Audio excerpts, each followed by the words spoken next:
tu reino venga pronto, tu voluntad también aquí como en el cielo, que el cielo venga aquí como en el cielo, que el cielo venga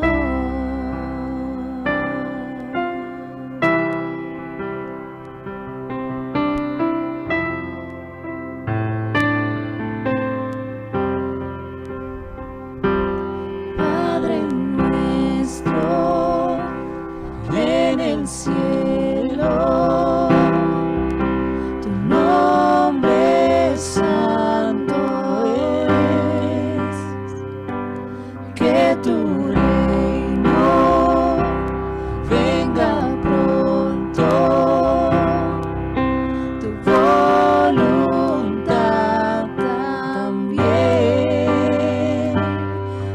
aquí como en el cielo, que el cielo venga aquí como en el cielo, que el cielo venga hoy, que venga hoy. Muy buenos días, hermanos. Bienvenidos a nuestra reunión de adoración hoy, domingo 22. Permítame, antes de empezar nuestra reunión el día de hoy, dar un pequeño anuncio sobre nuestra primera reunión en este local. Acuérdense, hemos hablado que el 6 de diciembre vamos a tener una reunión, nuestra primera reunión aquí en el local. Entonces, lo vamos a hacer con una capacidad máxima de 30 personas. Les voy a pedir a las personas que quieran participar que por favor se vayan inscribiendo. ¿Cómo? Pongan su nombre, pongan una notica en el chat de la iglesia donde digan yo, fulano de tal, mi esposa, niños menores no pueden venir por el momento, mayores tampoco. Entonces, digamos, entre 12 y 65 años pueden inscribirse a participar de la reunión del domingo 6 de diciembre. Ponga su nombre, yo voy y nosotros iremos sumando y poniendo y actualizando la lista en los próximos 2 domingos para que vayamos viendo hasta 30 personas. Si alguien se inscribe después, queda en primer lugar para el próximo domingo que nos reunamos. ¿Ok? Entonces, queremos hacerlo así. Por favor, no se sientan mal. Simplemente, al llegar a 30, cerramos. De hecho, no son solo 30 porque ahí voy a estar yo, va a estar Claudio, va a estar Adrián, va a estar Víctor, van a estar algunos hermanos que ya prácticamente son como 10, o sea, el grupo que queda son como 20. Entonces, lo más pronto posible, ponga en el chat de la iglesia, yo, fulano de tal, quiero ir a la reunión, al culto del domingo 6 de diciembre. Al hacer eso, entonces, tomaremos en consideración y armaremos la lista en función de esas 30 personas. Bueno, hermanos, dicho esto, les invito a orar. Vamos a empezar nuestra reunión esta mañana. Si escuchan algunos martilleos, es parte de la remodelación que se está haciendo. Oremos. Señor, en esta mañana queremos rendirte culto y adoración a ti. Tú lo mereces, Señor. Y te agradecemos por tu bendición, por el ser hijos tuyos. Gracias, Señor. Te bendecimos, te adoramos y ponemos nuestra vida en tus manos. Que esta sea un domingo de acercamiento a ti y a tu palabra, en el nombre de Jesús. Amén. Que Dios nos bendiga.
Bueno, buenos días, hermanos. Dios les bendiga. Como ven, para hoy tenemos un invitado muy especial. Después de toda la vacación que le dimos, nos acompaña Juliana. Vamos a alabar al Señor. Gracias, Adrián, por este año sabático. Dios los bendiga a todos. Estamos nuevamente con nuevas energías para alabar y adorar al Señor. Que Dios nos bendiga.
corazón que te alaba.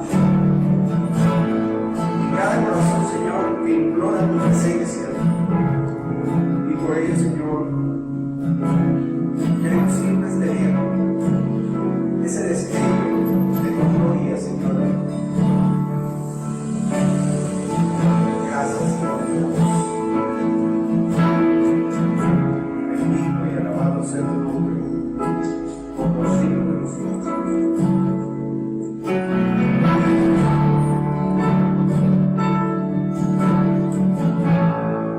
Por un momento tu presencia,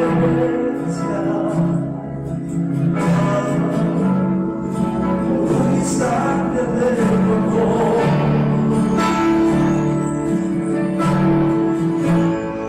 por un destello de tu gloria, por un milagro.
Te pedimos, Padre amado, por sanidad,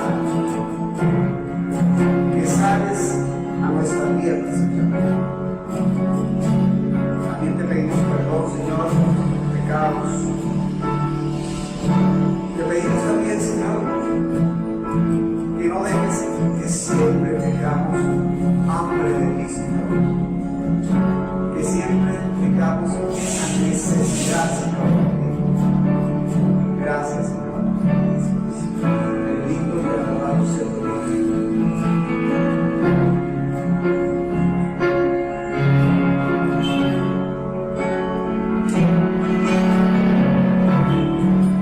Tengo hambre de ti, de tu presencia, de tu fragancia, de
Muy buenos días, queridos hermanos de Encuentro con Dios. Hoy, domingo 22 de noviembre.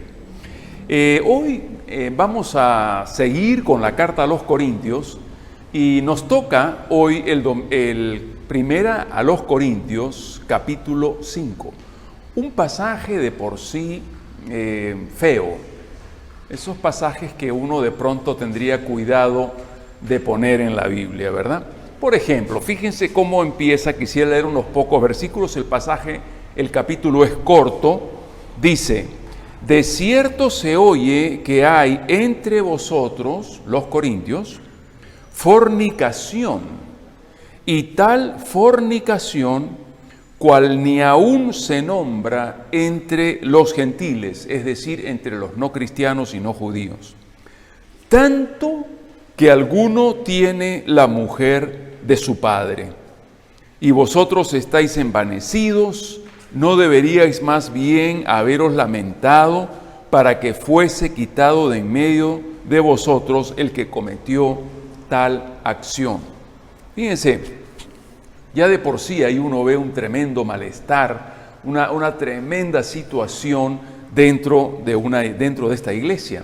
Habíamos dicho desde el comienzo que hay una paradoja en la iglesia de los Corintios. En el capítulo 1, San Pablo, dijimos, da gracias a Dios porque tienen dones, están enriquecidos, en fin, es una iglesia que tiene ejercicio de dones, tiene abundancia en ese aspecto, pero ahí mismito, en el mismo capítulo, dice Pablo que hay carnalidad, que hay inmadurez, que quizás es la norma de la iglesia de los Corintios, la inmadurez.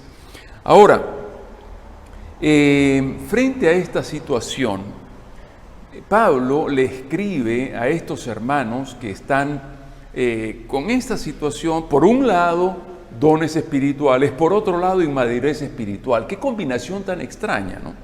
Mucho ejercicio de dones, poca madurez espiritual, casi cero. Y esto se manifestaba quizás en uno de los peores males que puede ocurrir a una iglesia, en que la iglesia se divida en alrededor de personalidades de la iglesia. Algunos dicen: yo soy de Pablo, yo soy de Apolo, yo soy de Cefas, ¿se acuerdan? Dividían la iglesia de acuerdo a su inmadurez, su forma mundana de ver las cosas, su forma inmadura, de una inmadurez espiritual de ver las cosas, ¿no? Ellos ahí idolatraban, entre comillas la palabra idolatraban, las personalidades, los líderes de la iglesia, y habían armado grupos a favor de unos en vez de otros.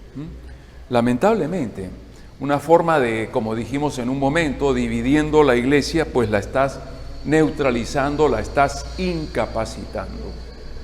Esta inmadurez hacía que se manifieste no solo en divisiones de tipo alrededor de personas, pero más adelante en la carta también se manifiesta en divisiones por el ejercicio de los dones espirituales. Algunas personas tenían un don espiritual y pensaban que todo el mundo debía tener ese don espiritual, y por lo tanto había esa partición de la iglesia.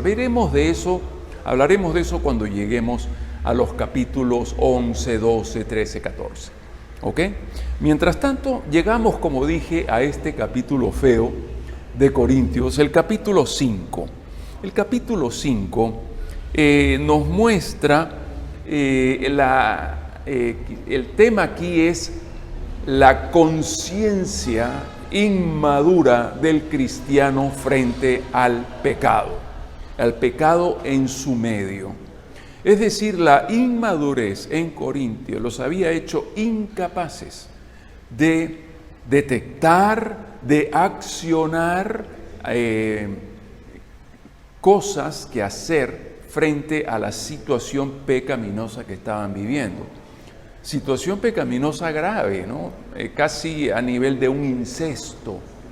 Y esta persona estaba dentro de la congregación.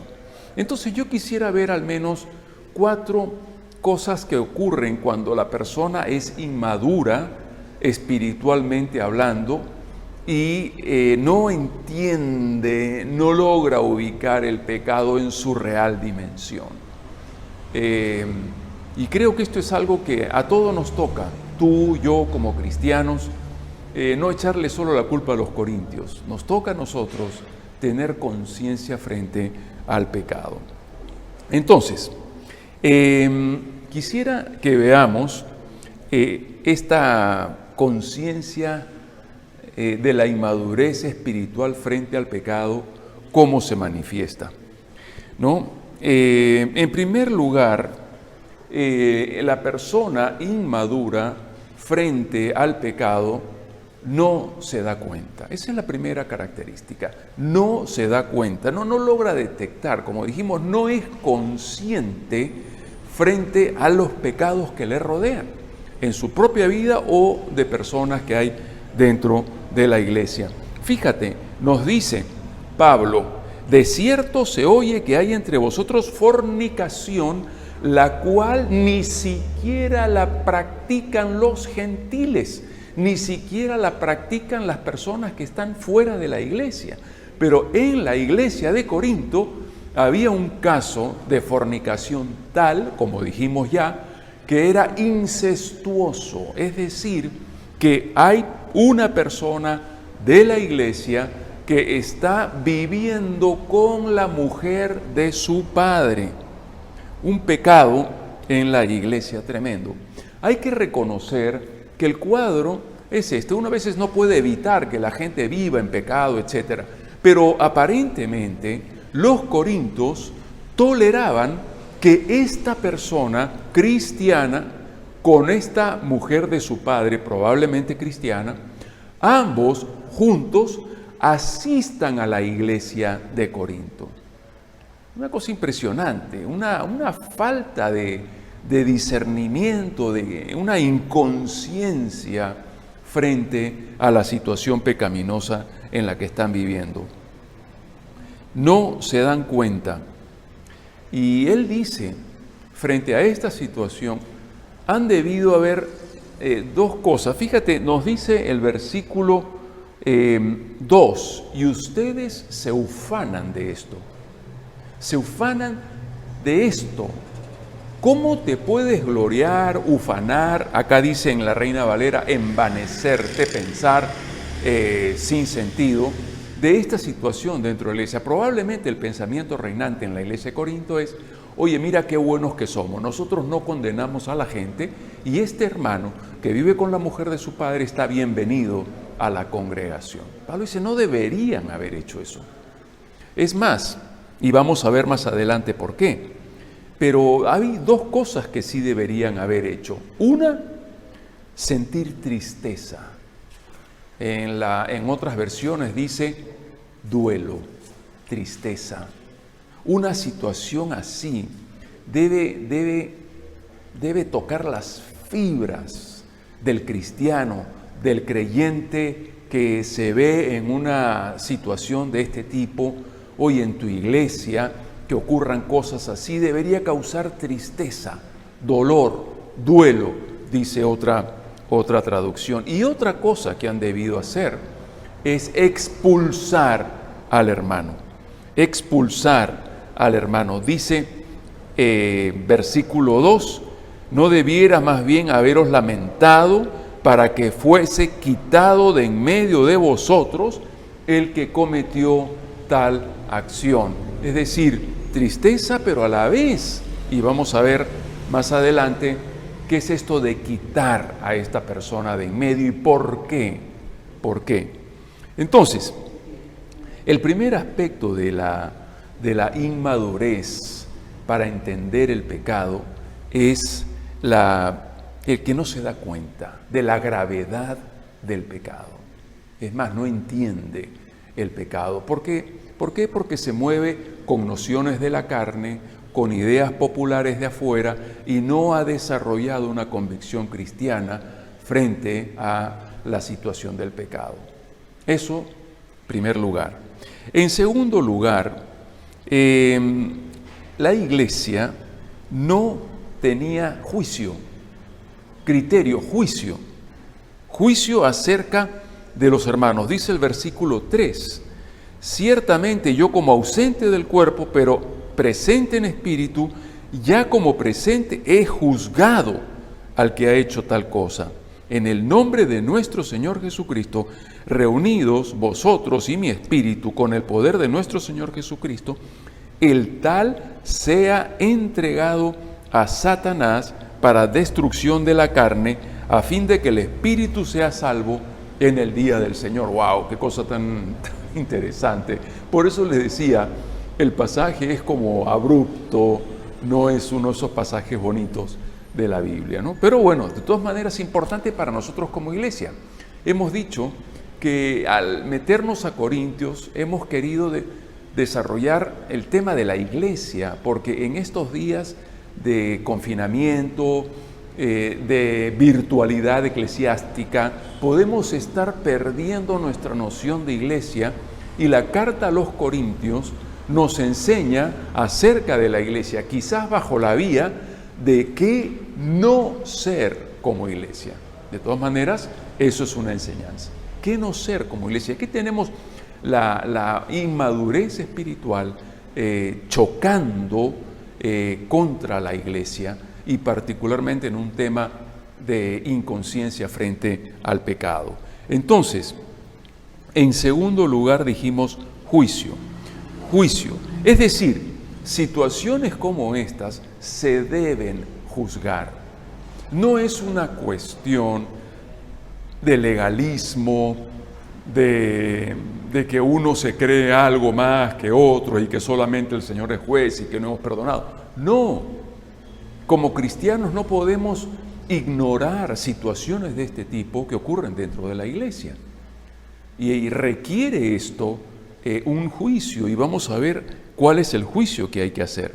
O sea, hay que no ser imparcial frente a situaciones de esta naturaleza. Dice, entonces el tal sea entregado a Satanás. El tal sea entregado a Satanás. ¡Wow! ¿Qué es esto de ser entregado a Satanás? Bueno, la mayoría concuerda con que aquí San Pablo está hablando de una excomunión, es decir, que la persona sea sacada de la iglesia. ¿Y qué es esto de entregarlo a Satanás? No es que los hermanos se reúnen un día y dicen, bueno, Satanás, aquí te entregamos a esta persona. No, no se refiere a eso. Lo que se refiere es, la idea aquí es que al sacarlo de la iglesia, lo estás poniendo o dejando en el mundo. Y el mundo es territorio del maligno, de Satanás. Entonces, la idea es sacar al hermano de la iglesia, que vaya al mundo y viva en el mundo, porque está actuando como una persona del mundo. ¿Para qué hacer semejante situación? Al final, déjenme decirlo, que la acción no es vengativa, no solo punitiva, no es de castigo. Dice que el fin es que la persona sea salva en el día del Señor. Es decir, que la persona, al verse frente a la situación en la que se encuentra, reaccione y se dé cuenta cómo está. Que no sea una situación de que él piense que es aceptado en la iglesia, que lo que está haciendo está bien, etcétera, etcétera. No, que al ser sacado de la iglesia, él reaccione y caiga en cuenta. Ese es el objetivo, dice, para que sea salvo su espíritu en el día del Señor y su carne sea aniquilada. Cuando se refiere a la palabra carne, más que cuerpo, allí se está refiriendo a la sensualidad, al pecado carnal, ¿no? Para que eso sea destruido en él y más bien el espíritu se desarrolle y por lo tanto reaccione y sea salvo. Esa es la idea fundamental. No es castigo, es una acción final para confrontar a esta persona con su pecado y que reaccione. Ese es el objetivo. Entonces, por eso hay que hacer juicio. En Corinto no había juicio. Hay que juzgar, no para castigar, no para destruir. Hay que juzgar para que la persona se confronte con lo que está haciendo, salga de su ignorancia y se dé cuenta. ¿Ok? Entonces, en primer lugar, esa inmadurez espiritual frente al pecado no se da cuenta del pecado, no es consciente del pecado. En segundo lugar, no enjuicia el pecado y no lo enjuicia en los términos que estamos hablando. No como un juez implacable y vengativo, no, sino como una persona que quiere que esa persona, al ser juzgado, sacado de la iglesia, más bien reaccione y vuelva al Señor. En tercer lugar, entender, la persona inmadura no entiende que el pecado es una levadura, que el pecado tiene consecuencias. Dice Pablo en el versículo 6, dice, no es buena vuestra jactancia. No es buena vuestra jactancia. Los corintios, ya dije, se jactaban de que ellos eran tan tolerantes que tenían a este hermano con la mujer de su padre, viviendo y yendo a la iglesia y siendo parte de ella. Se jactaban de eso. Pablo dice, no es buena la jactancia. ¿No sabéis que un poco de levadura leuda toda la masa? Muy interesante la comparación de la levadura. Es común la figura del pecado como levadura. ¿Cómo es esta cuestión de la levadura? Yo no soy repostero, ni nada que se le parezca. Me gusta la cocina, pero la repostería ni la entiendo. Lo que sí sé y sabe cualquiera es que tú no tienes que poner mucha levadura en una masa de harina, ¿no? Le pones muy poco y la amasas hasta que la levadura afecta toda la masa. No solamente un poquito, no, la idea es que toda la masa, afecte toda la masa. Y esta masa se hincha y se infla. Bueno, en el caso de la iglesia, en el caso del pecado, el pecado, por más pequeño que sea, por más que sea un hermano el que está en una situación de esa naturaleza, es una levadura dentro de la congregación. Va a confundir. ¿Tú te imaginas en la iglesia ver un caso así? La confusión que eso generaría. Wow, mira fulano con la esposa de su mamá y ahora están juntos. ¿Y qué está ocurriendo en la iglesia? Generaría una tremenda confusión.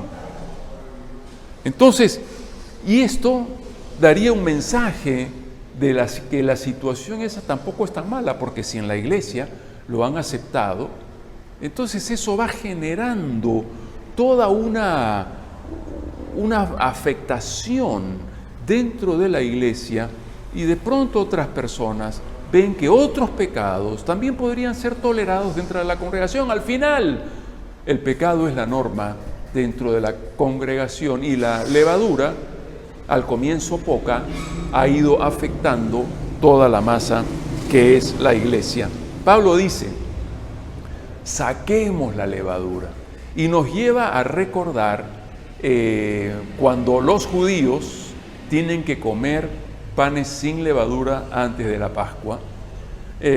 Y otra vez, una figura de que la levadura era el pecado y había que abstenerse de la levadura por unos días y luego practicar el Cordero Pascual, comer el Cordero Pascual.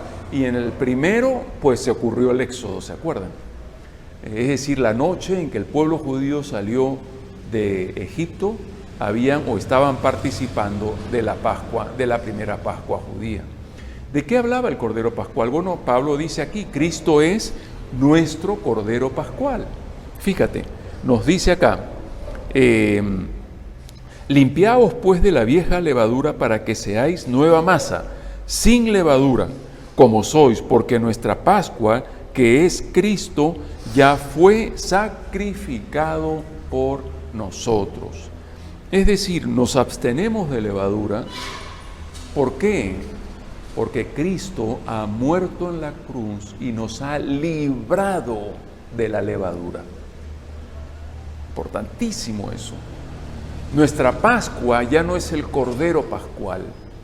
Nuestra Pascua es el mismo Cristo que murió en la cruz para librarnos del pecado, para deshacernos de la levadura, dice la palabra de Dios. Él nos ha librado del pecado, nos ha librado de la levadura. Entonces, cuando Pablo nos insta acá a volver a ser panes sin levadura, masa nueva, masa sin pecado, es la idea.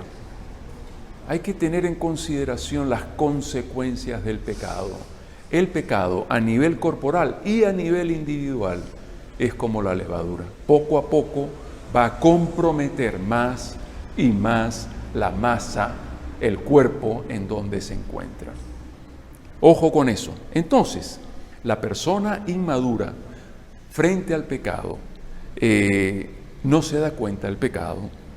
2, no tiene juicio, no hace juicio acerca del pecado. En tercer lugar, no entiende las consecuencias del pecado.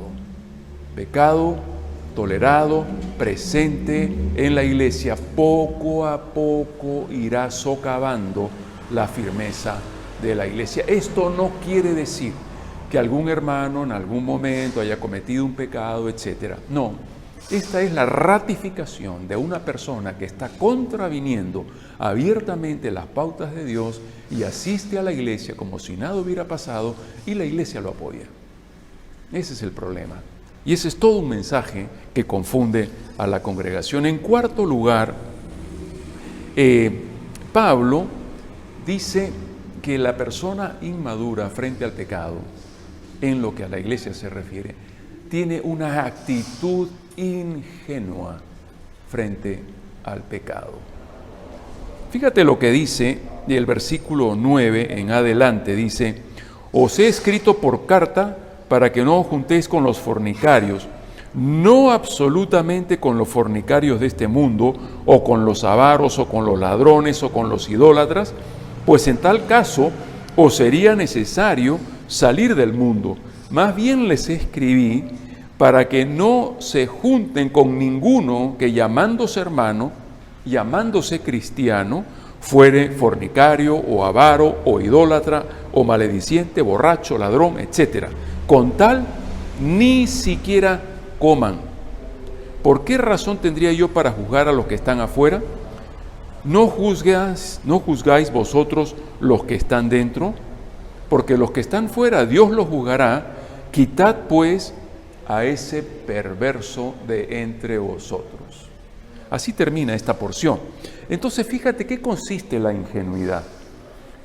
Pablo les está diciendo: les he escrito no para que no se junten con los fornicarios, avaros, idólatras, etcétera, de este mundo. No les he escrito eso, porque si se tratara de eso, dice Pablo, lo único que nos quedaría sería irnos del mundo, agarrar todos, mudarnos a un bosque y vivir todos juntos y olvidarnos del mundo. No, Pablo dice, no he dicho eso. No he dicho eso. Lo que sí he dicho es que no nos juntemos con nadie que llamándose cristiano, que llamándose hermano, dice, fuere fornicario, avaro, idólatra, malediciente, borracho, ladrón, con tal ni comáis. Es decir, es una persona que no solamente ha cometido un pecado, sino que también no se ha arrepentido de su pecado, pero aún más se ha ratificado en su pecado. Es decir, quiere permanecer en eso. Es cristiano, pero quiere seguir en fornicación. Es cristiano, pero quiere seguir idólatra. Es cristiano, pero quiere seguir avaro. Es cristiano, pero quiere seguir en su pecado. Dice Pablo, con esa persona que a todas luces pareciera indicar no es cristiano, pero se dice cristiano, con ese no se junten. ¿Por qué?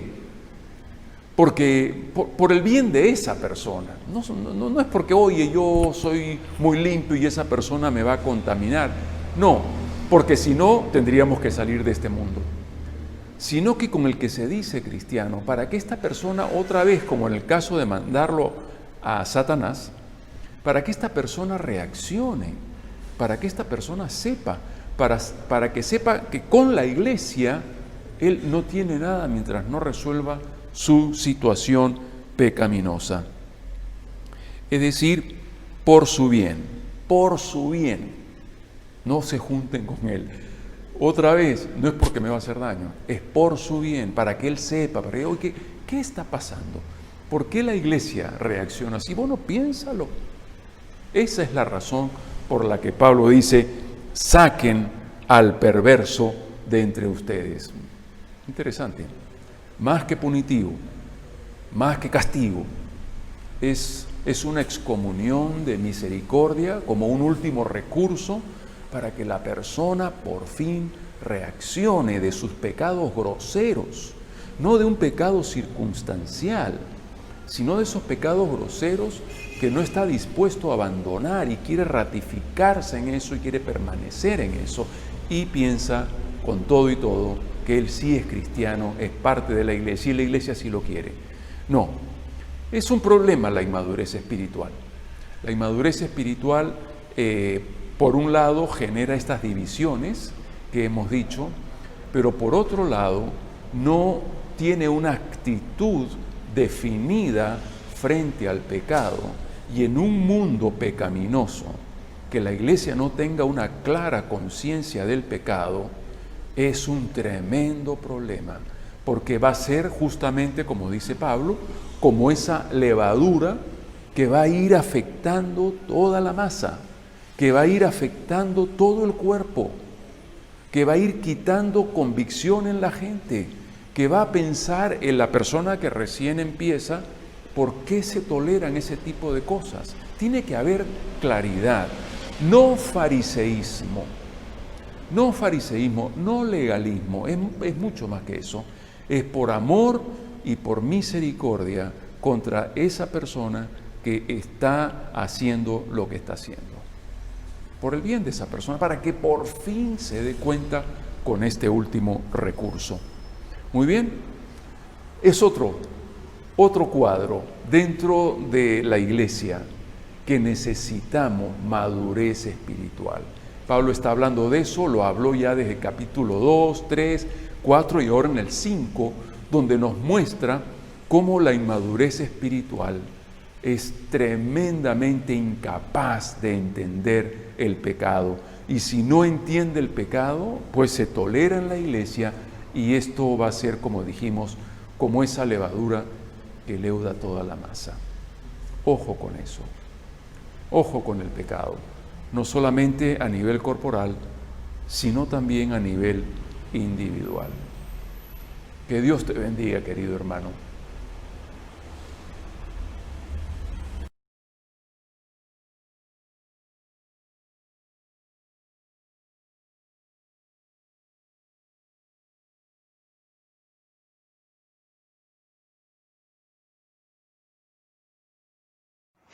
Buenos días, iglesia, espero que estén bien.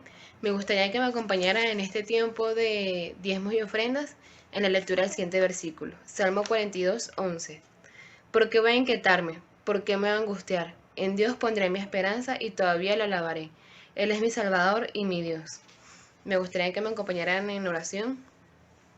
Gracias, Señor, gracias por este domingo que nos podemos conectar, Señor, porque tú permites que aún así, Señor, en la distancia nos podamos seguir reuniendo como hermanos, Padre.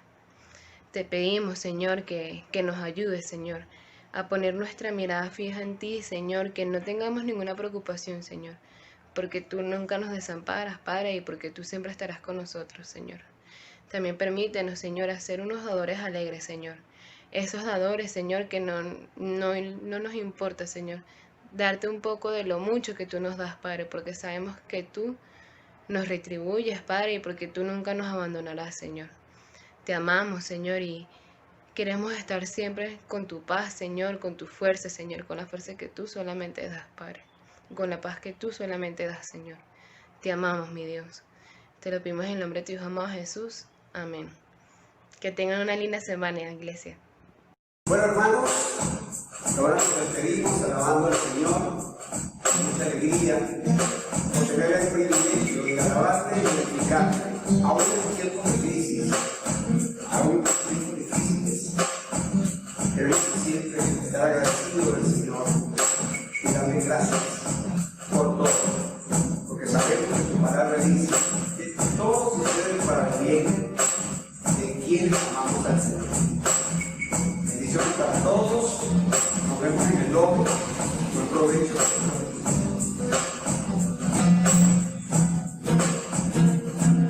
Quiero agradecerle, mi Señor, que de tu maldad ha sido. Quiero celebrar mi favor, que te has fortalecido.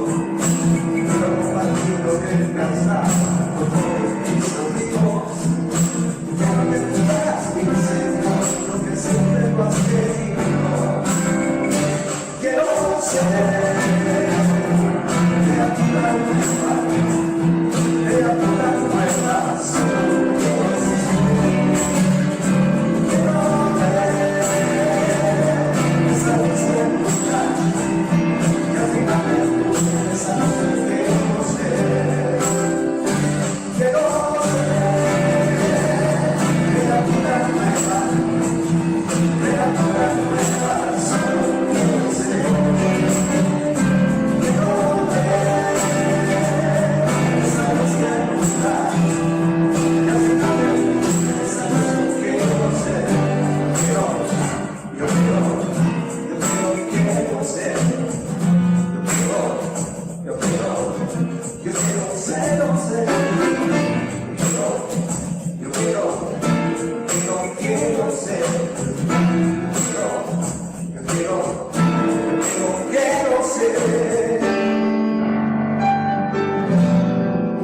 El Señor les bendiga, hermanos. Feliz semana para todos. Chao. Listo.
Cerca de ti yo quiero estar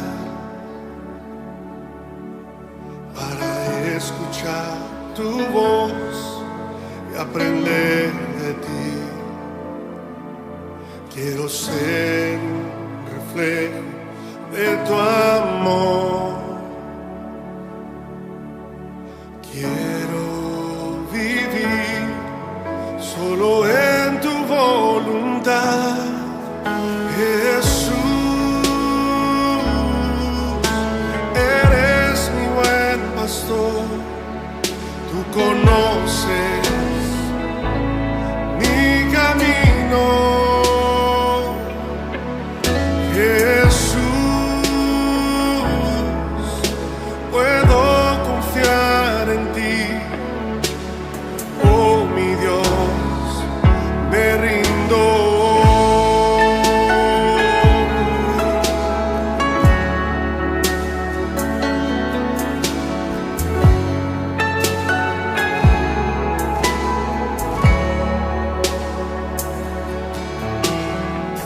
Cerca de ti quiero estar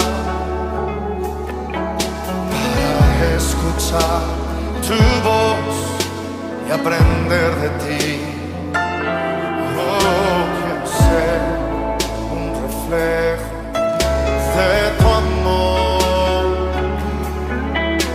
Yo quiero vivir solo en tu voluntad, Jesús. Eres mi buen pastor, tú conoces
tus manos al cielo esta noche y dile: me rindo a ti, Jesús.